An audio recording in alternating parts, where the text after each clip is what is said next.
আসসালামু আলাইকুম, সকলকে স্বাগত জানাচ্ছি। আমি আহসান উদ্দিন নোমান। গতকালকে একটি ভিডিও দিয়েছিলাম ফটোশপ অ্যাকশনের উপরে। অনেকেরই সাড়া পেয়েছি যে অ্যাকশনটি খুব ক্লিয়ারলি বুঝতে পারিনি এবং কি অন্যান্য বিষয়গুলোর উপর এই অ্যাকশনগুলো ভালোভাবে আরও রেডি করা যায় কিনা। অবশ্যই অ্যাকশনগুলো অন্যান্য বিষয়গুলোর উপর রেডি করতে পারবেন। আমি বেসিক কিছু বিষয় আপনাদেরকে বলে দিই, তাহলে বুঝতে পারবেন যে কোন কোন বিষয়গুলোর উপর আপনাদের এই অ্যাকশনগুলো রেডি করে রাখা উচিত এবং এটি করলে আমাদের জন্য সবচেয়ে ভালো সুবিধাগুলো আমরা নিতে পারবো আর কি, খুব সহজে কাজগুলো কমপ্লিট করতে পারবো।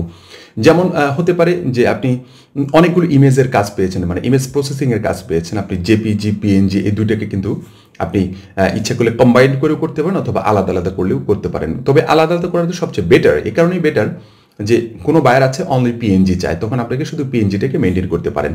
তবে একটি কথা মনে রাখবেন, বায়ার যখন পিএনজি চাবে অবশ্যই তাকে পিএনজির পাশাপাশি জেপিজিটি দেওয়ার সর্বোচ্চ চেষ্টা করবেন, তাহলে আমার মনে হয় অনেক বেটার হয়। তারপর হচ্ছে আরেকটি অ্যাকশন রেডি করতে পারেন, সেটা হচ্ছে যে কালার কারেকশনের উপরে। তারপর আপনি তৈরি করতে পারেন ইমেজ ব্রাইটনেস বাড়ানো কমানোর উপর আপনি একটা অ্যাকশন রেডি করে নিতে পারেন। সবচেয়ে গুরুত্বপূর্ণ যে বিষয়টি সেটা হচ্ছে যে ইমেজ রিসাইজ। ইমেজ রিসাইজটা কেন করে নেবেন আমি বলে দিচ্ছি। সেটা হচ্ছে যে একটা ইমেজকে যখন আপনি রিসার্চ করবেন, সেটা কতটুকু লেফট রাইট হচ্ছে, কতটুকু আপ ডাউন হচ্ছে, সেটাকে কিন্তু আপনাকে ম্যানেজ করে দিতে হবে। বিশেষ করে যদি আপনি অ্যামাজনের ক্ষেত্রে যদি রিকোয়ারমেন্টে যদি ফলো করেন, তাহলে বুঝতে পারবেন যে অ্যামাজনের একটি ইমেজ কিন্তু তার নির্দিষ্ট একটা ক্যাটাগরির মাঝখানে একই সাইজে তাকে দেখতে চায়। প্রতিটা ক্লায়েন্ট যেন প্রতিটা যারা নিবে প্রোডাক্টটা নিবে, সে প্রোডাক্টটা যেন একইভাবে যেন প্রতিটা জায়গায় দেখতে পারে। এই জন্য কোনোটা পিকচার বড় হবে, কোনোটা পিকচার ছোট হবে, এরকম করলে হবে না। এজন্য বিস্তারিত ইমেজ রিসাইজের উপর বিস্তারিত একটি টিউটোরিয়াল আমি আপনাদেরকে দিব, আশা করি ইনশাআল্লাহ। ইতিমধ্যে স্ক্রিপ্ট রেডি করে রেখেছি, আপনাদেরকে সুযোগ সুবিধা অনুযায়ী আমি আপনাদেরকে দিয়ে দিব। এটি হলো অ্যাকশনের ক্ষেত্রে। এখন অনেকে বলেন যে ফাইবারের কোন প্রোফাইলে বেশি কাজ পাওয়া যায়। সেটা হচ্ছে যে একটা হচ্ছে বিজনেস অ্যাকাউন্ট করা যায়, আরেকটা হচ্ছে যে ইন্ডিভিজুয়াল অ্যাকাউন্ট করা যায়, পার্সোনাল অ্যাকাউন্ট করা যায়। কোনটাতে কাজ বেশি পাওয়া যায়? বিজনেস অ্যাকাউন্টের ব্যাপারটা হচ্ছে যে আপনি অনেকগুলো মানুষ নিয়ে কাজ করছেন, এটি বোঝাচ্ছেন। আর যেটা ইন্ডিভিজুয়াল ক্যাটাগরি, সেটা হচ্ছে যে আপনি নিজে থেকে কাজ করছেন। এখন আপনার যদি আরও লেফট হ্যান্ড রাইট হ্যান্ড যদি থাকে আপনাকে সহযোগিতা করার মতো, তাহলে অবশ্যই আপনি বিজনেস অ্যাকাউন্ট করতে পারেন। বিজনেস অ্যাকাউন্টের কিছু সুবিধা আছে, যে সুবিধাগুলোর মধ্যে হচ্ছে যে ক্লায়েন্টরা বুঝতে পারবে যে আপনি বেশি কাজ পারবেন, বেশি কাজ ডেলিভারি শর্ট টাইমের ভিতরে বেশি কাজ দিতে পারবেন, এই ধরনের কিছু একটা ক্লায়েন্ট বুঝতে পারে। অথবা ফাইবারের পক্ষ থেকে যে ক্লায়েন্টরা বেশি কাজ বাল্ক কাজ দিতে চায়, তাদের কাছে কিন্তু এটা বেশি মার্কেটিং করে থাকে। বাল্ক কাজ বলতে বোঝে যে অনেকগুলো কাজ একসাথে যারা দেয়, তাদের এই কাজগুলোকে বাল্ক কাজ বলা হয়। ঠিক আছে। আর ইন্ডিভিজুয়ালের ক্ষেত্রে সাধারণত একজন ফ্রিল্যান্সকে যারা ফাইন্ড আউট করে তাদেরকে বেশি ওই জায়গায় বেশি মার্কেটিংটা করা হয়। এই জন্য ইন্ডিভিজুয়ালরা খুব বিগ প্রজেক্ট যে পাবে এটারও কোনো গ্যারেন্টি নাই, আবার যে একবারে ছোট প্রজেক্ট পাবে এটার কোনো গ্যারেন্টি। দুটাতে কিন্তু একই পরিমাণ আসতে পারে, এটাই স্বাভাবিক। এই জন্য বিজনেস অ্যাকাউন্ট আর হচ্ছে যে ইন্ডিভিজুয়াল অ্যাকাউন্টের বিষয়টা আশা করি বুঝতে পেরেছেন। আরেকটা বিষয় হচ্ছে যে আপনারা ফাইল বাইরকে কোন মাধ্যমে শেয়ার করবেন এবং কোন মাধ্যমটাতে শেয়ার করলে সবচেয়ে বেশি সমস্যা হবে। এখন পর্যন্ত আমাকে যতবার ফাইবার মার্কেট প্লেস থেকে অথবা আপওয়ার্ক মার্কেট প্লেস থেকে আমাকে তলব করেছে এই লিঙ্ক সংক্রান্ত বিষয়, সেটা হচ্ছে যে গুগল ড্রাইভ। গুগল ড্রাইভ দিলে সমস্যাটা কি হয়? গুগল ড্রাইভের মাধ্যমে অনেক সময় রিকোয়েস্ট অ্যাক্সেস যদি করে দেন, তাহলে বায়ার আপনাকে রিকোয়েস্ট অ্যাক্সেস পাঠাবে। তার মানে কি হচ্ছে, আপনার কাছে একটি মেইল চলে আসবে, বায়ারের মেইলটা চলে আসবে, এর মাধ্যমে আপনি বায়ারের মেইলটা নিতে পারবেন। এই জন্য ফাইবার এটাকে খুব একটা বেশি সাপোর্ট করে না। ফাইবার সাপোর্ট করে বিশেষ করে উই ট্রান্সফার, ড্রপ বক্স, এগুলোর মাধ্যমে সাপোর্ট করে। তবে ড্রপ বক্সও কিন্তু একটু ঝামেলা আছে। ড্রপ বক্স যদি আপনি বায়ারকে যদি শেয়ার দেন এবং সেই শেয়ারের মাধ্যমে তাকে যদি রিকোয়েস্ট অ্যাক্সেস না দেন, তাহলে সেই রিকোয়েস্ট দেওয়ার পরে আপনার কাছে যখন অ্যাক্সেস যাবে তখন বায়ারের মেইল আসবে। এটাও কিন্তু একটা সমস্যা।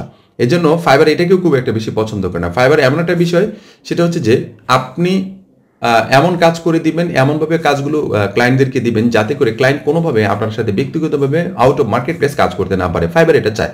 অন্যান্য মার্কেট প্লেসগুলো কিন্তু একই বিষয় একইভাবে চায়, কিন্তু ফাইবার বিশেষ করে এটা চায়, কারণ তাদের এটা একটা বিজনেস পলিসির মধ্যে পড়ে, তাদের বিজনেস পলিসি। এই জন্য চেষ্টা করবেন উই ট্রান্সফার দিয়ে দেওয়ার জন্য, তাতে আমার মনে হয় এই ধরনের সমস্যাগুলো আর হবে না। আর যখন ডেলিভারি দিবেন, আপনারা বাইরে যখন ডেলিভারি দিবেন, অবশ্যই চেষ্টা করবেন বাইরের যে ইমেজ যদি হয়, ইমেজ রিলেটেড অথবা অন্য কিছু যদি হয়, সেটা ডেলিভারি ফাইলে দেওয়ার চেষ্টা করবেন। আর যদি না পারেন, তাহলে ডেলিভারি দেওয়ার পূর্বে অবশ্যই বায়ারকে আগে একটা SMS দিয়ে তার কাজের লিঙ্কটা আগে হাতে ধরা দেবেন। সে যদি পারফেক্ট মনে করে যে না এটা পারফেক্ট, তারপরে আপনি আপনার জায়গা থেকে ডেলিভারি দেবেন। ডেলিভারিতেও কিন্তু আপনি এটা উপস্থাপন করে দেবেন যে আমি তোমার কাজটুকু দিয়েছি। আর ডেলিভারিতে যখন ইমেজ দিবেন, অবশ্যই একটি বিষয় খেয়াল করবেন, ইমেজগুলো যেন প্রপারলি ডাউনলোড হয় আগে, এটার জন্য ডাউনলোড বলছে আপলোড যেন প্রপারলি হয়, তারপরে আপনি কিন্তু এটাকে সেন্ড করবেন। না হয় কি হবে, আপনি যে ফাইলগুলো আপলোড হয়নি, অথবা আপনি 10টা ফাইল আপলোড দিয়েছেন, আপনার একটা ফাইল আপলোড হয়েছে, বাকি ফাইলগুলো এখন পর্যন্ত আপলোড হয়নি। আপনি যদি ডেলিভারি মেসেজ দিয়ে তাকে যদি দিয়ে দেন, তাহলে কিন্তু বায়ার একটা ফাইল পাবে, আর সেটা কিন্তু অবশ্যই বায়ার রিপোর্ট করতে পারে আপনার নামে, আর ব্ল্যাঙ্ক ডেলিভারি রিপোর্ট করতে পারে, মানে এসেট্রা এসেট্রা, সে অনেকগুলো রিপোর্ট কিন্তু আপনার নামে করতে পারে। আর বায়ার যদি কোনোভাবে বিশেষ করে ডেলিভারি সংক্রান্ত কোনো বিষয়ে যদি আপনাকে রিপোর্ট করে, তাহলে অবশ্যই অবশ্যই আপনার কপালে একটি ওয়ার্নিং ফ্রি, মানে দিয়েই দিবে। আরেকটি বিষয় হচ্ছে যে বায়ারের সাথে কখনোই এই সংক্রান্ত বিষয়গুলোতে কখনো বার্গেনিংয়ে যাবেন না, কারণ সে যদি সাপোর্ট সেন্টার পর্যন্ত যায়, তাহলে অবশ্যই আপনাকে একটা ওয়ার্নিং দিয়ে দিবে, কোনো কথা নাই, মানে একেবারে চোখ বন্ধ করে একটা আপনাকে ওয়ার্নিং দিয়ে দেবে। আর ওয়ার্নিং খুবই খারাপ বিষয়, একটা ওয়ার্নিং পাইলে আপনার মনে করেন যে অ্যাকাউন্ট অনেক দূরে চলে যাবে, কারণ এখন এত কম্পিটিশন, সব কম্পিটিশনের ভিতরে কিন্তু আমরা আমাদের জায়গা থেকে চাচ্ছি যে আমরা ভালো কিছু করব, কিন্তু আসলে ভালো কিছু করার সুযোগটুকু সহজে হয়ে ওঠে না। এই কারণেই হয়ে ওঠে না যে অনেকেই আমাদের চেয়ে এক্সপার্ট হয়ে আমাদের সামনে চলে আসতেছে। একজন, এখন আমি তার চেয়ে এক্সপার্ট কম, আমার কাছ থেকে কাজ নেবে না একজন এক্সপার্টের কাছ থেকে কাজ নেবে, এই প্রশ্নটা আপনার কাছে থেকে গেল। কারণ আপনি একজন দক্ষ লোকের কাছ থেকে কাজ করে নেবেন না একজন অদক্ষ লোকের কাছ থেকে কাজ করে নেবেন। এখন বলতে পারেন আমি তো দক্ষ, না আপনি দক্ষ ঠিক আছে, আমি মেনে নিলাম, কিন্তু আপনার সামনে যে আরেকজন চলে এসেছে আপনার চেয়েও দক্ষ। অতএব বায়াররা মানে চায় ভালো একটি কাজ নেওয়ার জন্য, ভালো একটি কাজ তাকে যেন একজন সাকসেসফুলি তাকে দিতে পারে, এরকম একটি কাজ, এইরকম একটি সেলারকে সবসময় খুঁজে থাকে। জন্য সবসময় নিজের স্কিলগুলোকে ডেভেলপ করবেন, ডেভেলপ করলে অনেক ভালো কিছু করতে পারবেন আশা করি ইনশাআল্লাহ। এই ছিল আজকের বিষয়, অনেকগুলো প্রশ্নের উত্তর সহ অ্যাকশন কিভাবে করবেন, তারপরে আপনার ফাইবার অ্যাকাউন্ট বিজনেস করবেন না ইন্ডিভিজুয়াল করবেন, তারপরে শেয়ার লিঙ্ক কিভাবে কি শেয়ার করবেন না করবেন, এই বিষয়গুলো নিয়ে আলোচনা করেছি। পরবর্তীতে কোন টপিকের উপর আলোচনা পেতে চান অবশ্যই আমাদেরকে কমেন্ট করে জানাবেন। অনেকগুলো বিষয় কমেন্টস করেছেন অনেকেই যে এই বিষয়গুলোর উপর টপিক নিয়ে আসলে আমাদের জন্য অনেক সুবিধা হয়, আমরা সব লিস্ট করে রেখেছি। পাশাপাশি আমাদের ব্যক্তিগতভাবে স্ক্রিপ্ট রেডি করা আছে, আপনাদেরকে কি দিব না দিব সবগুলোকে একখানে করে আমরা আশা করি ইনশাআল্লাহ অনেক ভালো কিছু আপনাদেরকে দেওয়ার চেষ্টা করবো ইনশাআল্লাহ। সবাই ভালো থাকবেন, সুস্থ থাকবেন, ধন্যবাদ সবাইকে। আসসালামু আলাইকুম ওয়া রাহমাতুল্লাহি ওয়া বারাকাতুহু।